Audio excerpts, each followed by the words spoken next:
Yeah.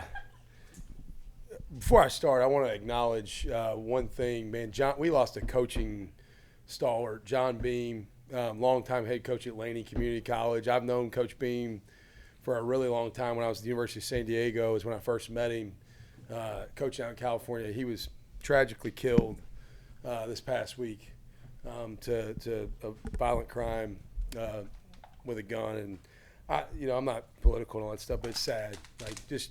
We lost the coaching profession.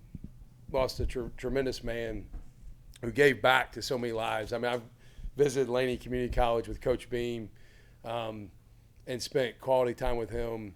He made a difference on my life, and saddened to hear the news this week of what happened. So I wanted to start with that because life's precious, man. Great win, homecoming win, awesome crowd. Environment was fantastic. Very grateful for the support. Really thrilled that our guys stayed focused on the task at hand. There's been a lot of distraction in regards to I've had people ask me about tiebreakers for conference and all this other stuff. And I'm like, I just win a freaking game, And so I think if you worry about what's could be way out in front, you get lost about what's right in front. And I'm just very grateful for our guys' focus and attention to be present, be in the moment. We did some things poor tonight. We got thin in the secondary, when Slim went out with the targeting. And I'm not here to argue any of that. It may have been a good callback. I don't know. We'll figure it out. But and then we got some bumps and bruises, and we started to I'm looking up. I'm like, all right, who's going to go in next? Who we have left to go put in? And a lot of guys stepped up, played a little bit more than they have. That's a challenging offense. We knew the turnover margin was going to be critical. They were minus 12 in turnovers coming into the year. And we were plus 3 tonight, I believe. If you count fourth downs, you can add another 2 to that stat. So anytime you do that, that's huge. Proud of our guys finding a way to get a win. That quarterback's a really good player. He's got one more year of eligibility left. I would like for him to leave. So with that, we'll open it up. You mentioned your defense. They came up with 4 turnovers, 2 fourth down stops, even with one of your captains going out for targeting. Just how proud of you of that unit are you, and what impressed you maybe the most about what they were able to do? Yeah, we bent at times tonight. I didn't like maybe how we finished some plays. Found a way to rise up and get some stops. The interception early in the game in the end zone towards the student section was a big play. The goal line stop before the half was big. Chris Rogers, I think, made a big play right there. Mekhi Williams had a big fourth down stop. It's cool to see a guy like Mekhi Williams step up. He came here as a freshman, played on special teams the year before I got here only. Really was primarily a special teams player last year as a true sophomore. Later in the year, got a little bit more time on defense than the last few weeks in Sam's absence. He's played significantly more snaps. It's been fun to see his growth and development. Our depth is being tested right now. We're getting thin in some spots. We probably got to be smart with how we practice this week because you got to be ready to go play the game. And but proud of you guys finding a way. Hold that offense. The most important statistic is scoring defense, not everybody wants to talk about total defense. How many points they score? That's what really matters. And to hold that outfit to 24 points is pretty impressive. There's still a lot of things we have to work on and improve and clean up, but proud of I thought we could have been better on third downs. We weren't great on third down tonight defensively.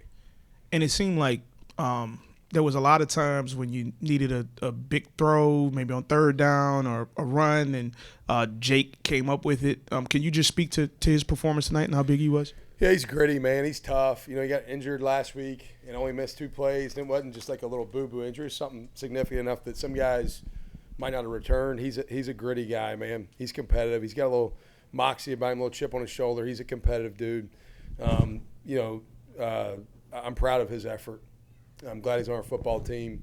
He's a great teammate. I love that quarterback room. Sully's great, man. That whole room, they're fun to be around. They're fun to spend time with. And it's been fun watching Jake, grow in his role here during his time. So you had 4th and 1 in your own territory with a 2-score lead. Didn't hesitate to go for it. Went with the tight end tush-push play. But as much as the defense had been on the field, was that a pretty easy decision for you at that point? Yeah, we use the analytics stuff I don't always go by it. There was one point tonight, went on the headset. They said, "Coach, at 4th and 9, it'll be a go." I'm like, "We're not going to go for it on 4th and 9." Like that's kind of crazy. I'm not that much into the analytics, but 4th and 1. If we can't get 1 yard, we don't deserve to win a daggum game. You know what I mean? Like, get a yard, 1 American yard, right? Like, and so, like, it ain't hard. Get a yard, and yeah. Well, that's what we say in our offensive meetings. We say, guys, all we have to do in this situation is get 1 American yard, because nobody else uses yards. You know, it's like just us. So, so you have to calculate risks. But like, if it's 4th and 1 and we can't get a yard, golly, we shouldn't win a football game anyways. And then Jamari McClure got his biggest run of the season and kind of had a really good game. What did you see? I mean, you can see it leading up to this, but what did you see this week that made you feel like you could use him as much as you did? You know, Jamari is a young player. I said this in the radio deal a minute ago. He only played 2 years of high school football. Yeah. All right. He was a track athlete, really good track athlete. What'd you run in the 100 in 10.4? All right. I was getting too much speed. 10.6. So he's a track guy. But he's a 10.600 guy. He's 190 something pounds.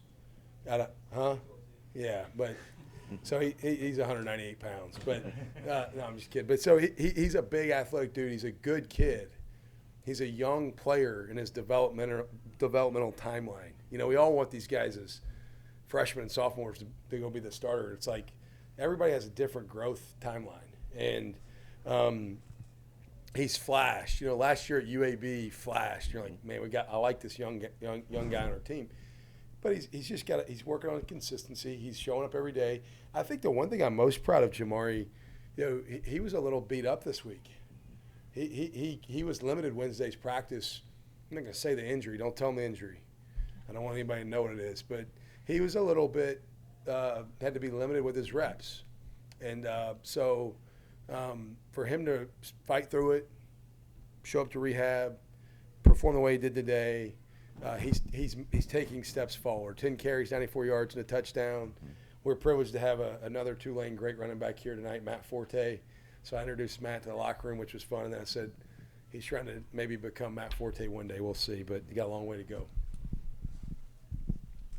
You mentioned those distractions as y'all keep winning and teams around you maybe start to lose. Is it something that you have to address with your team? Like, hey, you got to stay focused. I mean, or is it something? I know you're big on the rat poison. Is it something you just kind of let be? Well, you know, I've at times in the past shown our team like, hey, here's the conference standings. We're in control of our own destiny or whatever. And I've almost gotten away from that with this team. I'm like, hey, we have a game this week. Let's win the game. How about that? And then whatever happens, happens. I can live with it. But, like, let's focus on getting as prepared as we can to play the best that we can and go win a game. And this league, I think college football in general, but I think when I look across our league, the parity in our conference right now is very real. Like top to bottom right now, this is a challenging conference. I think there's a lot of teams. Anybody can beat anybody. I mean, they really can. And so we're not good enough to do anything other than just be focused on what's right in front of us and be in the moment and let it all hang out and see where we land up at the end of the regular season. All good? Awesome. Roll wave. Congratulations. Thank you all.